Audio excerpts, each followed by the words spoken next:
ನಮಸ್ಕಾರ ವೀಕ್ಷಕರೇ, RJ32 ಕನ್ನಡ ನ್ಯೂಸ್ಗೆ ಸ್ವಾಗತ. ನಾನು ರಾಘವೇಂದ್ರ. ಇದೀಗ ಪ್ರಮುಖ ಸುದ್ದಿಗಳಿಗೆ ಹೋಗೋಣ. ಕಲಬುರಗಿ ಜಿಲ್ಲೆಯ ಕಾರ್ಮಿಕ ಸಂಘಟನೆಗಳಿಂದ ಜುಲೈ 9ರಂದು ಮುಷ್ಕರ ಹಮ್ಮಿಕೊಳ್ಳಲಾಗಿದೆ ಎಂದು ಮುಖಂಡರಾದ ಪ್ರಭುದೇವ್ ಯಾಸಂಗಿಯವರು ತಿಳಿಸಿದ್ದಾರೆ.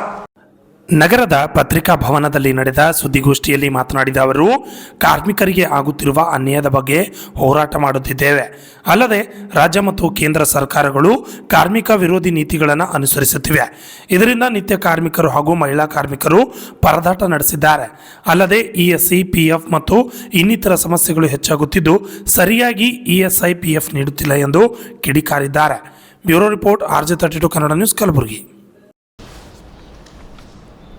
ನಾಳೆ ನಡೀತಕ್ಕಂಥ 9ನೇ ತಾರೀಕಿಗೆ ರಾಷ್ಟ್ರೀಯ ಮುಷ್ಕರ ಇಡೀ ದೇಶದಲ್ಲಿ ನಡೀತಕ್ಕಂಥ ಐತಿಹಾಸಿಕವಾಗಿರ್ತಕ್ಕಂಥ ಮುಷ್ಕರವನ್ನು 9ನೇ ತಾರೀಕಿಗೆ ನಡೀತದೆ. ಇದರಲ್ಲಿ ನಾವು ಅಪೀಲ್ ಮಾಡ್ಕೊಳ್ಳೋದೇನೆಂದ್ರೆ, ಕಲಬುರಗಿ ಜಿಲ್ಲೆಯಲ್ಲಿ ಕೂಡ ಯಶಸ್ವಿಯಾಗಿ ಈ ಒಂದು ಮುಷ್ಕರವನ್ನು ನಡೀತದೆ. ಅದಕ್ಕೆ ಎಲ್ಲ ವ್ಯಾಪಾರಸ್ಥರು, ಬುದ್ಧಿಜೀವಿಗಳು, ವಿಶೇಷವಾಗಿ ಆಟೋದಲ್ಲಿ ಡ್ರೈವರ್ ಮಾಡ್ತಕ್ಕಂಥ ಕಾರ್ಮಿಕರು ಇದರಲ್ಲಿ ಭಾಗವಹಿಸಬೇಕು ಅಂತಕ್ಕಂಥದ್ದು. ಬರೀ ನೌಕರದಾರ ಮಾಡಿದ್ರೆ ಸಾಲೋದಿಲ್ಲ. ಈಗಾಗಲೇ LIC ಅವರು ಅವತ್ತೆಲ್ಲ ಆಫೀಸನ್ನು ಮುಷ್ಕರ ಮಾಡಿ ಬಂದ್ ಮಾಡಿ ಅವರು ಕೂಡ ಭಾಗವಹಿಸ್ತಾ ಇದ್ದಾರೆ. ಪೋಸ್ಟ್ ಆಫೀಸ್ದವ್ರು ಭಾಗವಹಿಸ್ತಾ ಇದ್ದಾರೆ. ಬ್ಯಾಂಕ್ದವರು ಕೂಡ ಅವರು ಮುಷ್ಕರ ಮಾಡಿ ಅಲ್ಲೇ ಬ್ಯಾಂಕ್ದಲ್ಲಿ ಇರ್ತಾ ಅಂತ ಹೇಳಿದ್ರೆ ಅವ್ರಿಗೆ ಮನವಿ ಮಾಡ್ಕೊಂಡಿದ್ದೀವಿ.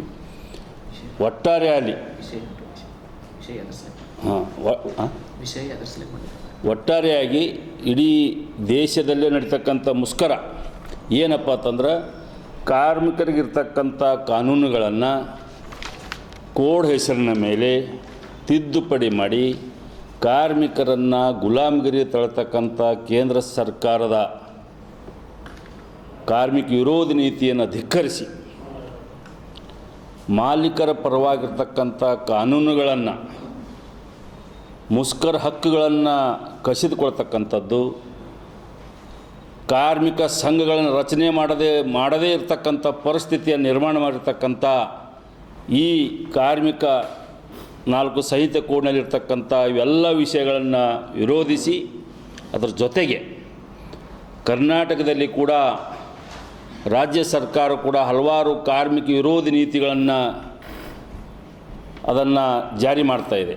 ಮೊದಲು 8 ಗಂಟೆ ಇರ್ತಕ್ಕಂಥದ್ದನ್ನು ಈಗ 12 ಗಂಟೆಗೆ ಅದನ್ನು ಜಾಸ್ತಿ ಮಾಡ್ತಕ್ಕಂಥಕ್ಕೆ ಮುಂದಾಗ್ತಾ ಇದೆ.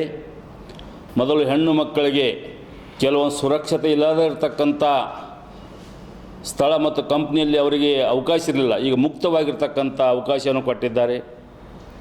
ಮತ್ತು ಅವರಿಗೆ ಕಂಪ್ನಿಯಲ್ಲಿ ಕೆಲಸ ಮಾಡ್ತಕ್ಕಂಥ ಟೋಟಲಿ ದುಡಿತಕ್ಕಂಥ ಕಾರ್ಮಿಕರಿಗೆ ಸಾಮಾಜಿಕ ಭದ್ರತೆ ಇಲ್ಲ.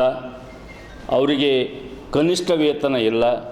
ಕನಿಷ್ಠ ವೇತನ ಕೂಡ ಕರ್ನಾಟಕ ರಾಜ್ಯದಲ್ಲಿ ಇನ್ನೂ ಅದನ್ನು ಪರಿಪೂರ್ಣವಾಗಿರ್ತಕ್ಕಂಥ 2 ಸಲ ಮೀಟಿಂಗ್ ಆಗಿದೆ. ಅದನ್ನು ಇನ್ನೂವರೆಗೆ ಅದನ್ನು ಮುಖ್ಯಮಂತ್ರಿಯವರ ನೇತೃತ್ವದಲ್ಲಿ ಮತ್ತೆ ಸಭೆ ಕರಿತೀವಿ ಅಂತಕ್ಕಂಥ ಹೇಳಿದ್ದಾರೆ.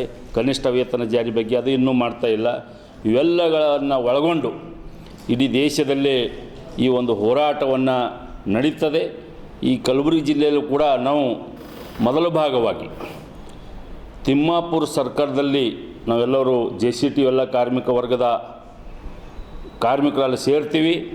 ಅಲ್ಲಿ ಒಂದು ಸಾಂಕೇತಿಕವಾಗಿರ್ತಕ್ಕಂಥ ಮಾನವ ಸರಪಳಿ ಮಾಡೋ ಮೂಲಕ ಒಂದು ಒಳ್ಳೆಯ ಸಂದೇಶವನ್ನು ಕೊಡೋದ್ರ ಜೊತೆಗೆ ಅಲ್ಲಿಂದ ಬೃಹತ್ ಮೆರವಣಿಗೆ ಮೂಲಕ ಮಾನ್ಯ ಜಿಲ್ಲಾಧಿಕಾರಿ ಮೂಲಕ ರಾಷ್ಟ್ರಪತಿಯವರಿಗೆ ಮತ್ತು ಪ್ರಧಾನಮಂತ್ರಿಗಳಿಗೆ ಕರ್ನಾಟಕ ಸಂಬಂಧಪಟ್ಟಿರ್ತಕ್ಕಂಥ ವಿಷಯಗಳನ್ನು ನಮ್ಮ ರಾಜ್ಯದ ಮುಖ್ಯಮಂತ್ರಿಗಳಿಗೆ ಮನವಿ ಕೊಡ್ತಕ್ಕಂಥ ಕಾರ್ಯಕ್ರಮವನ್ನು ಇಡೀ JCT ಕಲಬುರಗಿ ಜಿಲ್ಲಾ ಸಮಿತಿಯಿಂದ ನಡೀತದೆ. ಆ ಒಂದು ಕಾರ್ಯಕ್ರಮ ಕೂಡ ಕಲಬುರಗಿ ಮಹಾಜನತೆ, ದುಡಿಯುವ ವರ್ಗ, ಹಿತೈಷಿಗಳು ಎಲ್ಲರೂ ಹೆಚ್ಚಿನ ಸಂಖ್ಯೆಯಲ್ಲಿ ಬರಬೇಕು ಅಂತಕ್ಕಂಥ ಹಿನ್ನೆಲೆ ಒಳಗೆ JCT ಜಿಲ್ಲಾ ಸಮಿತಿಯಿಂದ ವಿನಂತಿಯನ್ನು ಮಾಡ್ಕೋತೇನೆ. ಈಗ INTC ಪರವಾಗಿರ್ತಕ್ಕಂಥ ಅಶೋಕ್ ಗೂಳಿಯವರು ಕೆಲವೊಂದು ವಿಷಯಗಳನ್ನು ಮಾತಾಡಬೇಕಾಗಿ ಕೇಳ್ಕೊತೇನೆ.